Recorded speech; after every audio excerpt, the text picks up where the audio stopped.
Anyway, moving on, here's a tweet from investigative journalist Vicky Ward. In 2002, I was assigned to write a profile of Jeffrey Epstein for Vanity Fair. This was that piece, but what was published was far from the whole story. And she continued with this tweet, I tried to expose Jeffrey Epstein for what he is, and I was silenced. Everyone who knew about Epstein was silenced by people with more money and power and influence. Now that silence is over, it's time for the truth to see the light. Vicky Ward joins us now to discuss her original story and the latest developments in the Epstein case. Good morning, Vicky. Good morning. So let's dive right on in. Why were you assigned to profile Jeffrey Epstein in 2002? So back then, people had heard of Jeffrey Epstein. And he was, but they didn't know very much about him. He was a figure of mystery. He was kind of like a real life Jay Gatsby. He lived in New York's largest private residence, and yet no one knew the source of his wealth. He claimed to be the money manager for billionaires, but he never said which billionaires. And there was no trace of him, no footprint in the trading markets.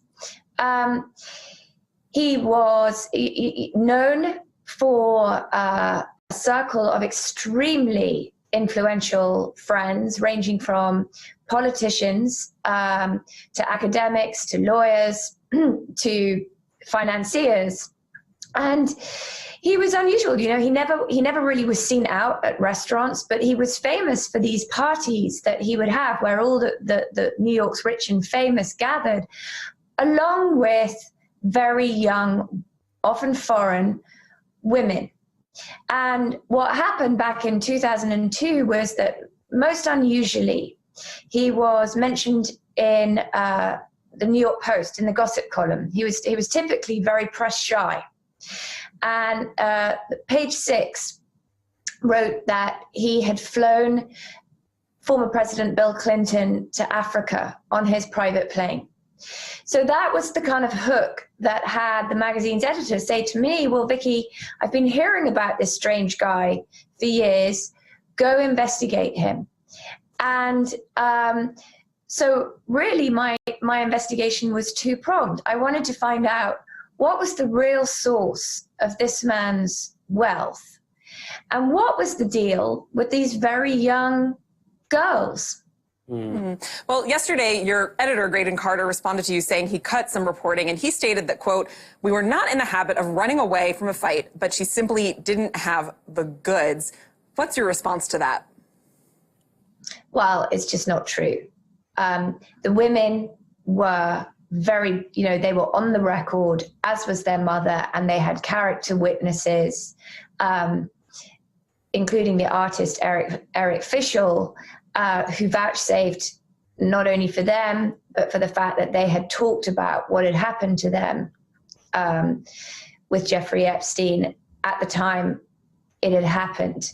I think that what's important to remember here is that Graydon Carter cut the women from the story after Jeffrey Epstein met with him, which in itself is extraordinarily inappropriate. You know, when you're the subject of a piece, you don't go and then negotiate with the editor of a magazine. And Jeffrey Epstein met with him in his office, and it was after that meeting that, and long after the article had been fact-checked and gone through a legal vet, that the women were taken out of the story. What Graydon Carter got out of that meeting was he got photographs from Jeffrey Epstein that he could then use to illustrate the article. And Vicky, what were the details that these women shared that Graydon needed out for Epstein to give him these photos? Well, the biggest problem was that one was underage when she claimed that, you know, Jeffrey Epstein fondled her, assaulted her. You know, their story really fits a pattern that now is very familiar to people. They were not from a wealthy family.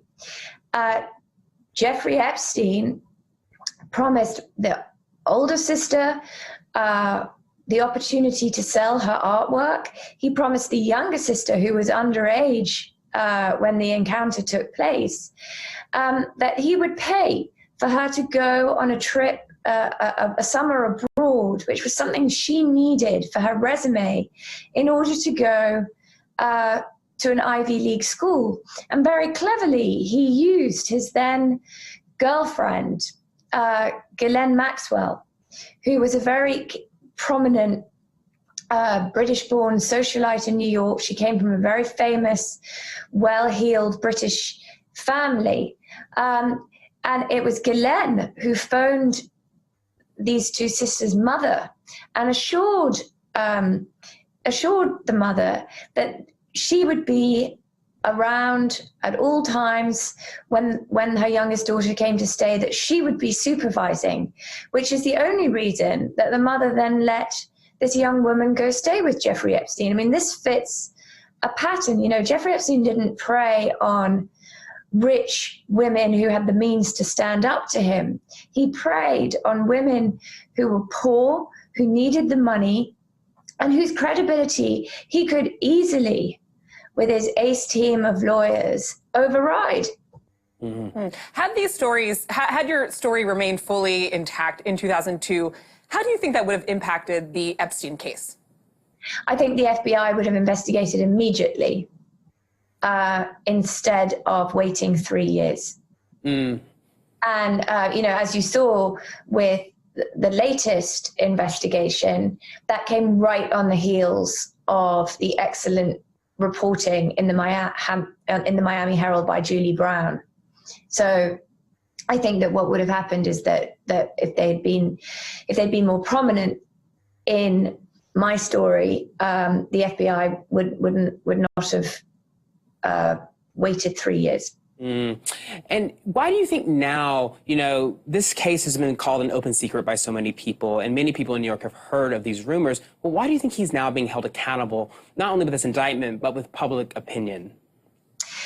Well, I think partly the culture has changed, right? The whole Me Too movement. But I really do think that, you know, the Miami Herald has to take a lot of the credit, because the stories that they told were old. They just hadn't been told. I mean, Julie Brown went and interviewed victims who expressed very poignantly the trauma that they felt from what had happened from years ago. And I think that that clearly lit a fuse under Congress. And, you know, credit has to go to Ben Sasse, the Republican senator from Nebraska, who teamed up with 15 Democrats and said, you know, how on earth could this have happened? And this man had just got away with this cushy 13-month time in county jail from where he was allowed to go for walks, go work. How on earth did basically the law get broken? Because when that plea deal was struck, the victims were not notified, which turns out to be against the law. So I think it's the change in the political climate, the change in the cultural climate, where people have just said, enough. Well, Vicky, thank you so much for your reporting for so many years, and also for joining us today to give us even greater insight into this case that continues to grow.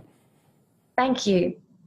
Yeah, I have to say, I was so struck hearing about the transactional nature of cutting these women's stories in exchange for the photos. I mean, it really just makes you think about how we treat women and girls, and just how valuable these stories are. Exactly. You know, I also serve as an editor-in-chief of a magazine that does investigative work. And one of the biggest rules in journalism is not to do harm onto others through your reporting, and especially these backhanded deals. And it's hard to imagine what would be so important in these photos to silence so many young girls. So we will look out to see what Graydon Carter says to that, too.